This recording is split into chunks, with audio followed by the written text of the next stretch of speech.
Hello, कैसे हैं आप सभी? आप सभी को वर्मा एजुकेशन पाठ के यूट्यूब चैनल पर स्वागत है। तो आइए दोस्तों, आज हम लोग बात करने वाले हैं प्रकाश के अपवर्तन और परावर्तन के बारे में।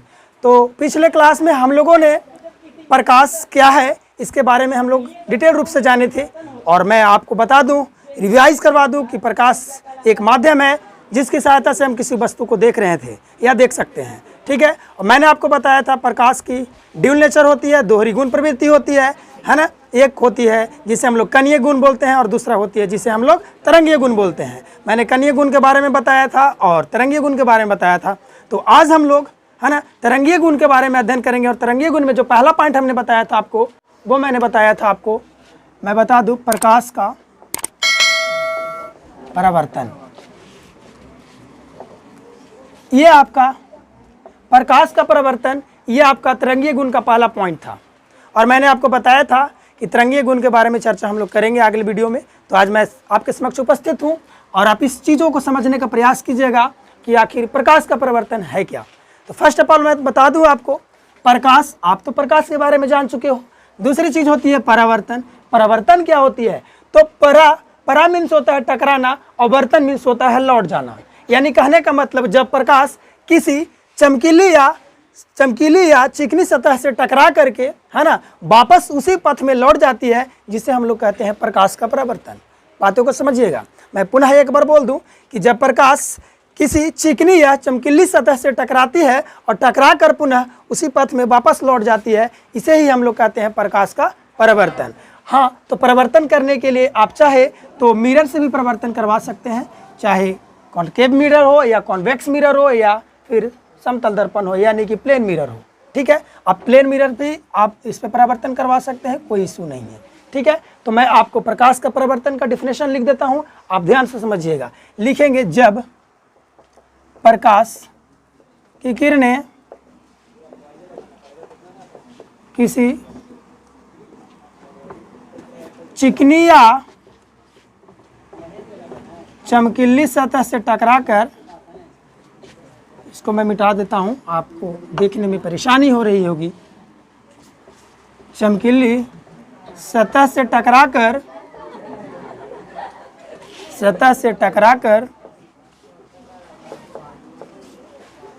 पुनः उसी पथ में लौट जाती है। इस प्रकार प्रकाश को लौटने की प्रक्रिया को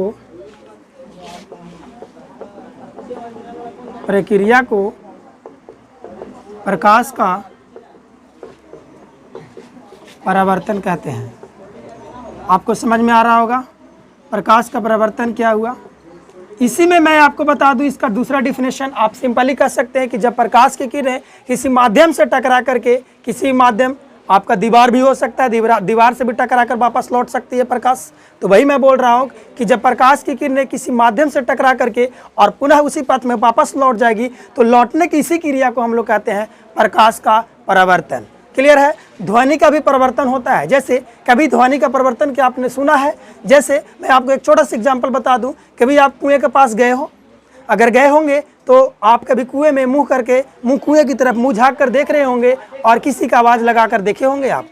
अगर आपने आवाज़ लगाया होगा तो आप पाए होंगे कि आपकी ही आवाज़ का रिपीटेशन होता है, यानी दोहरी आवाज़ निकलती है, जिसे हम लोग कायदे से इको बोलते हैं। तो वही ध्वनि को जो हमने बोला, वही ध्वनि पुनः जा करके टकरा करके और मेरे ही पास आ गया, वापस आ गया, जिसे हम लोग कहते हैं ध्वनि का परावर्तन। और जब प्रकाश टकरा करके वापस आएगा तो उसे हम प्रकाश का परावर्तन बोलेंगे, है ना।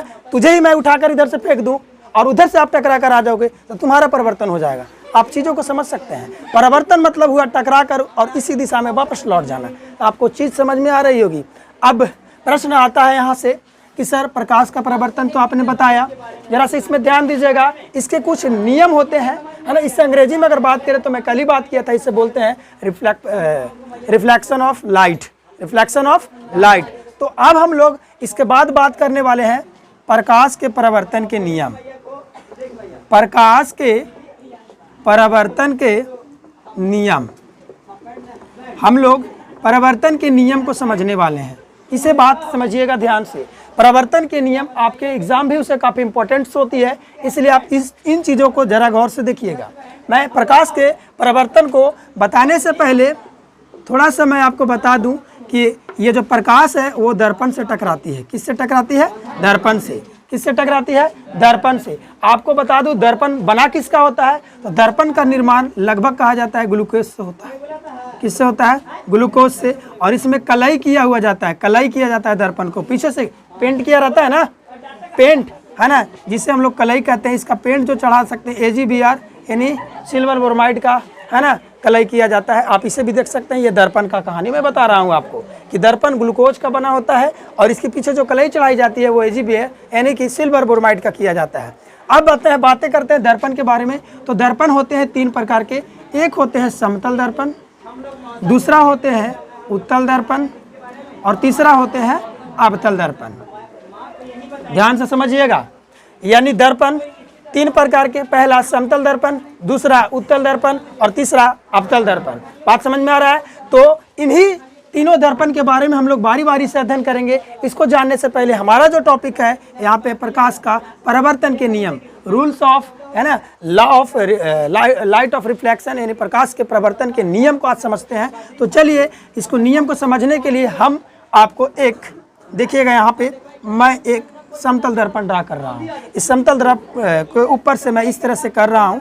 आप समझ सकते हैं ये क्या मैं क्या कर रहा हूँ? ये कलई किया जा रहा है, I mean पेंट इसको कहते हैं, पेंट कर दिए। ये समतल दर्पण है। समतल दर्पण के पास मान लिया जाए एक मीटिंग पॉइंट जिसे हम लोग कह सकते हैं, इसे क्या कहते हैं? आपतन बिंदु। क्या कहते हैं? इस बिंदु को हम लोग आपतन बिंदु बोलेंगे। क्या बोलेंगे? आपतन बिंदु। और मान लिया जाए इधर से कोई प्रकाश की किरण जा रही है, इस आपतन बिंदु की तरफ कोई प्रकाश की किरण जा रही है, तो आपतन बिंदु की तरफ जाने वाली प्रकाश की किरण को हम लोग कहते हैं आपतित किरण। क्या कहते हैं? आपतित किरण। इस किरण का नाम दिए हम लोग आपतित किरण। ठीक है, ये आपका आपतित किरण हुआ, जिसे अंग्रेजी में इंसिडेंट रे बोलते हैं। क्या बोलते हैं? Incident ray. ठीक है, और जब ये प्रकाश गया तो अपने, मैंने बताया था परावर्तन में बताया कि टकरा कर उसी माध्यम में लौट जाना, और ये गया प्रकाश यहाँ परिवर्तित होकर के टकराया यहाँ आपतन बिंदु पर और टकरा कर इधर ही लौट आया इसी दिशा में, यानी लौट गया। और लौटने वाले जो किरण हुआ प्रकाश के, इसको कहते हैं हम लोग परावर्तन कोण। क्या कहते हैं? क्या कहते हैं? परावर्तित किरण। ये किरण है ना, परावर्तित किरण। ये लौटने वाली किरण को हम लोग परावर्तित किरण कहते हैं, जिससे अंग्रेजी में रिफ्लेक्टेड रे बोलते हैं। रिफ्लेक्टेड रे, ये परावर्तित किरण हुआ। चूंकि प्रकाश आपतन बिंदु की तरफ जाने वाली किरण को आपतित किरण कहते हैं, और आपतन बिंदु से टकरा करके यानी दर्पण से टकरा कर जो लौट रही है किरण, उसको कहते हैं परावर्तित किरण। और बीच में हम एक खींच देते हैं, जिसे हम लोग इसका नाम देते हैं कुछ अभिलंब। क्या नाम रखते हैं? अभिलंब, जिसे अभिलंब हम लोग कहते हैं। अभिलंब, ये अभिलंब। अगर बात करें अंग्रेजी में तो इसको नॉर्मल बोलते हैं। ये नॉर्मल है। क्या है? नॉर्मल। तो ये देखिए, आप देख सकते हैं कि यहाँ पे आपतन बिंदु हुआ, आपतित किरण हुआ, टकराकर लौटा, परावर्तित किरण हुआ, और यहाँ से मैं एक अभिलंब खींच दिया जिसे नॉर्मल बोलते हैं। अब यहाँ पे देखिएगा, आपतित किरण और अभिलंब के बीच एक कोण का निर्माण हो रहा है। यहाँ पे एक कोण बन रहा है। ठीक है, यहाँ पे एक कोण का निर्माण हो रहा है, जिसे हम लोग एंगल आई बोलते हैं, यानी कि angle of incident. Angle of incident अर्थात आपतन कोण।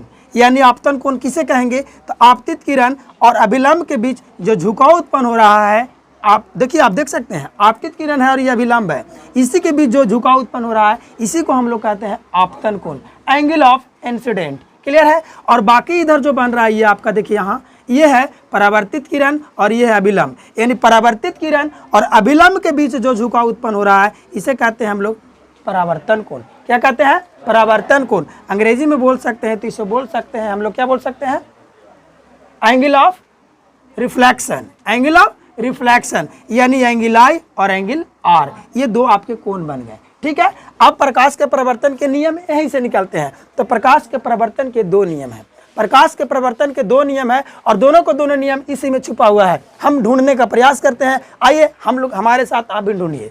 यहाँ पे देखिए, पहला नियम है प्रकाश के परावर्तन के 2 नियम। कोई पूछता है आपके प्रकाश के परावर्तन के कितने नियम है? तो प्रकाश के परावर्तन के 2 नियम है।